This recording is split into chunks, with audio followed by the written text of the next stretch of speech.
Years old, was a Canadian citizen who moved to the U.S. in 1988 and became a lawful permanent resident in 1991. He was being detained in an ICE facility in Florida pending removal proceedings due to drug charges. He died on June 23, 2025 while in ICE custody, and his death is still under investigation. Cynthia Oliveira, 45 years old, was born in Mississauga and has been living in LA since she was young. She was arrested during an immigration check-in over a decades-old border issue. She is now being held in an El Paso, Texas ICE detention center.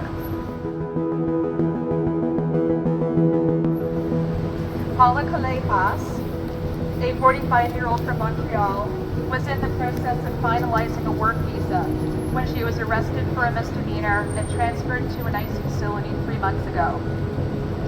She has been moved multiple times, and the last her family heard, she was in Arizona. ICE told CBC News that she seemed to be in El Paso. These are the 3 that we know about. 53 more Canadians are in ICE detention facilities throughout the U.S., and they all have stories too, as do 50,000 other people from many countries.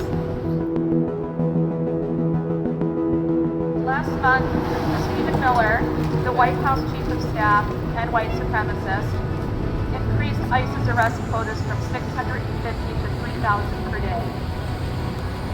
On July 3rd, Alligator Alcatraz opened. This is a concentration camp built in the Florida Everglades. Detainees are kept in cages with lights on 24 hours a day, maggot-infested food, and no evacuation plan for hurricanes. On July 4th, the Big Ugly Bill that was signed into law strips Medicaid and food benefits but gives ICE more cops than the FBI, more jails than the Federal Bureau of Prisons, and a larger budget than most countries' militaries. These stories will multiply in direct proportion to the funding that they get.